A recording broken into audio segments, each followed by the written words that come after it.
Selamat malam sahabat Petra yang dikasihi Tuhan. Malam hari ini, Rema Renungan Malam akan dilayani oleh Saudara Alfonso Alexander dari GKM Yogyakarta dengan tema Rahasia Kebahagiaan dari Efesus 2 ayat 10. Mari sahabat Petra kita menyiapkan hati untuk mendengarkan, merenungkan firman Tuhan. Selamat bersekutu, Tuhan Yesus memberkati. Shalom, salam sejahtera bagi kita sekalian, dimanapun dan kapanpun renungan ini didengar. Pembacaan firman kita pada hari ini terambil dari Efesus 2 ayat 10. Efesus 2 ayat 10. Efesus 2 ayat 10.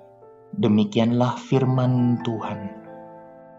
Karena kita ini buatan Allah, diciptakan dalam Kristus Yesus untuk melakukan pekerjaan baik yang dipersiapkan Allah sebelumnya. Ia mau supaya kita hidup di dalamnya. Saya akan bacakan sekali lagi. Karena kita ini buatan Allah, diciptakan dalam Kristus Yesus untuk melakukan pekerjaan baik yang dipersiapkan Allah sebelumnya. Ia mau supaya kita hidup di dalamnya. Amin. Demikianlah firman Tuhan. Berbahagia kita yang mendengarkan, merenungkan, dan turut melaksanakannya. Kebahagiaan. Ada yang mencari tapi tidak mendapat. Ada yang mendapat tanpa ia sadari. Dan ada pula yang mencari tanpa sadar bahwa ia sudah punya. Ada yang bilang, baru bahagia kalau sudah punya uang 273 triliun. Ada yang bilang, harus punya koleksi jam tangan, tas, burung peliharaan tertentu. Ada juga yang bilang, harus memiliki pangkat atau gelar tertentu. Dan masih banyak sekali hal-hal yang bisa masuk dalam daftar. Tidak jarang, kebahagiaan dipandang dalam berbagai budaya sebagai suatu masakan yang memerlukan banyak sekali bahan. Bisa sampai segudang. Dari situ kita melihat betapa mudah sekaligus sulit kebahagiaan itu bagi kita manusia. Karena kita melihat satu sisi contoh yang tadi betul, tapi di sisi lain, akan ada juga yang mengatakan, bahagia itu ketika melihat semua pekerjaan selesai. Atau bahagia itu ketika melihat anak istri menyambut sepulang bekerja. Atau bahagia itu tidur pulas tanpa perlu obat. Tidak jarang kita manusia digambarkan seperti orang yang mengejar tumpukan uang atau barang berharga yang berhamburan, dan semuanya baru terkumpul ketika kita ternyata sudah berusia senja dan sendiri.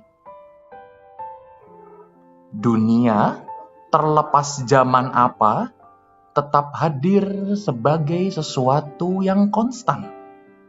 Pengaruhnya terhadap manusia hampir selalu sama.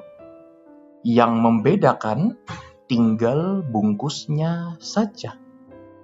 Setiap generasi, setiap era memiliki ciri khasnya tersendiri, termasuk apa yang menjadi pertanyaan esensial atau inti seseorang.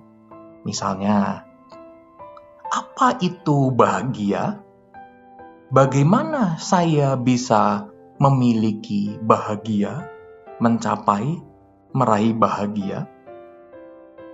Kalau kita melihat dalam lembar dan bukti sejarah, setidaknya kebahagiaan itu diraih atau digapai menurut dua sisi ekstrim. Satu sisi hedonisme, satu sisi asketisme. Sisi hedonisme mengatakan bahwa untuk mencapai kebahagiaan, maka manusia harus merasakan kenikmatan dunia lewat apa yang bisa dirasakan. Makan banyak, minum sampai tumpah-tumpah, berpesta pora siang malam dengan pemikiran bahwa nanti kalau sudah meninggal, kebahagiaan ini tidak akan bisa dirasakan lagi. Jadi, nikmati hari ini. Sisi lain, asketisme atau bahasa sederhananya menyingkir, mengatakan bahwa apa yang diajarkan hedonisme justru menjebak manusia. Bahwa dalam usaha mereka mencapai kebahagiaan, mereka malah makin merasa tidak kebahagia dan didorong untuk terus mencari. Seperti orang yang kemudian harus minum obat dengan dosis yang semakin besar. Semakin banyak ia minum, semakin besar dosisnya itu. Sisi asketisme mengajarkan bahwa manusia justru harus mengasingkan diri, melepaskan diri dari ajakan-ajakan, tuntutan-tuntutan, dan godaan-godaan demikian. Lalu kemudian muncul pertanyaan, bagaimana halnya dengan kita orang Kristen? Jalan mana yang akan kita pilih? Jalan penuh lampu dan dentuman? Ataukah jalan sepi di tengah gurun atau gunung? Apa yang dikatakan Alkitab tentang kebahagiaan? Alkitab sebagai teks memiliki banyak petuah, nasihat, anjuran tentang hidup bahagia. Salah satu yang terkenal adalah khotbah di bukit, di mana banyak sekali ekspektasi dunia diputar balik dan dimaknai ulang. Alkitab sendiri sebagai teks dan kumpulan-kumpulan teks tidak sedikit memuat bagian yang hadir sebagai kontra narasi bagi realita yang ada.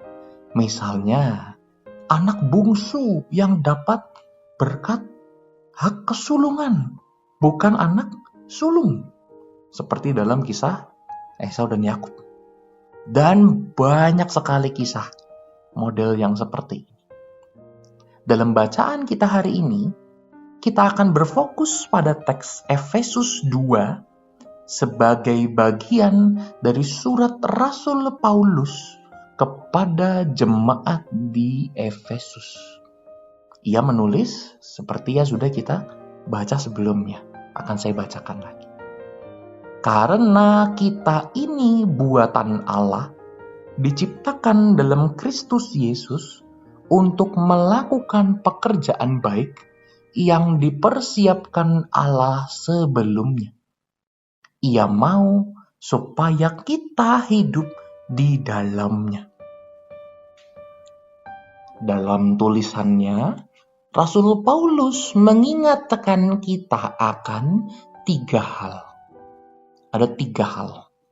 Yang pertama, bahwa kita ini adalah ciptaan Allah, berasal dari Allah. Sebagai seorang manusia dengan kemampuan berpikir dan menghayati, kita kembali diingatkan bahwa kita manusia itu tidak hanya bersifat fisik saja, tetapi juga memiliki kerinduan akan kekekalan. Seperti yang bisa kita baca dalam misalnya 2 Korintus 5. Kita menjalani hidup naik turun terjalandai berbagai penderitaan yang kita alami selama hidup, membuat kita merindukan suatu kondisi yang jauh lebih baik dan ideal. Gambaran kebahagiaan sesungguhnya yang tidak jarang diperkatakan sebagai kerajaan surga. Kita sebagai anak-anak Tuhan yang sudah mendapat janji bahwa dalam rumah Bapa banyak tempat, seperti dalam Injil Yohanes, kita sebagai anak-anak Tuhan dipanggil untuk juga turut mengusahakan kebahagiaan itu di bumi. Misalnya dalam bentuk mengasihi sesama, mengusahakan keadilan bagi yang lemah, menolong mereka yang dalam gelap, dan masih banyak lagi. Dan berbicara tentang usaha, hal inilah yang kemudian membuat kita masuk dalam poin kedua. Poin kedua, tentang bagaimana Allah sudah menyediakan sesuatu yang baik yang dikerjakan lewat tangan kita. Di bagian sebelumnya sudah dipaparkan bagaimana kita dipanggil untuk mengusahakan kebahagiaan itu di bumi, dalam kehidupan kita, sebagai bentuk kesetiaan kita kepada Tuhan yang kita sembah. Bagian ini mengingatkan kita bahwa Allah sudah menyediakan sesuatu yang baik yang menjadi bagian untuk kita kerjakan. Setiap kita satu demi satu orang dipanggil. Setiap satu demi satu orang punya alokasinya, bagiannya sendiri-sendiri. Tidak perlu kita bertengkar tentang siapa yang terbesar atau siapa yang paling menderita seperti suatu kontes. Sebaliknya, sebagai komunitas orang percaya, kita dipanggil untuk berjalan bersama-sama dan saling menguatkan.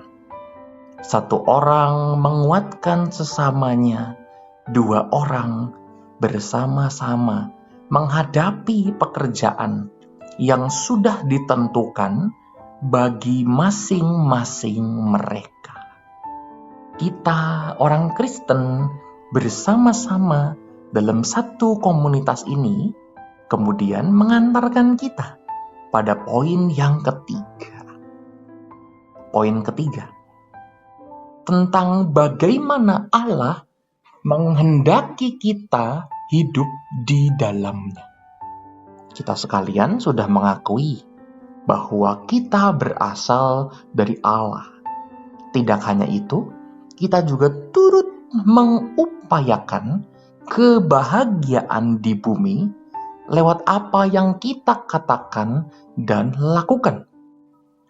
Hal yang terakhir dan tetap penting juga adalah bahwa Allah menghendaki kita hidup di dalamnya.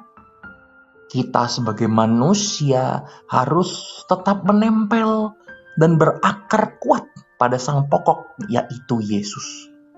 Menempel dan berakar kuat seperti pohon di tepi aliran air, di mana tersedia kualitas makanan yang baik dan aliran air yang konstan, memastikan bahwa kehidupan pohon itu baik adanya dan senantiasa menghasilkan buah. Walaupun mungkin batangnya akan dilempari batu oleh orang, tetapi buahnya selalu tersedia. Seperti itulah hendaknya kehidupan kita sebagai orang Kristen. Kita masuk turut dalam persekutuan dengan Tuhan. Kita terima, renungkan, dan lakukan firman-Nya. Kita juga turut hadir bagi sesama kita dalam komunitas dan masyarakat. Rahasia kebahagiaan bagi setiap orang memang berbeda-beda satu orang dengan yang lain. Satu hal yang pasti bagi orang Kristen, rahasia kebahagiaan kita adalah ketika kita ingat bahwa kita tidaklah sendiri. Kita yang adalah ciptaan Tuhan didesain sedemikian rumit dan unik untuk tujuannya yang sudah Ia rencanakan. Dan kita juga turut diundang untuk hidup di dalam Tuhan. Dalam praktek kehidupan memang tidak akan selalu mulus. Akan tetapi hal ini sangat luar biasa dalam kehidupan kita. Kiranya rahasia kebahagiaan ini juga turut menolong mencerahkan kehidupan kita sekalian hari demi hari. Amin.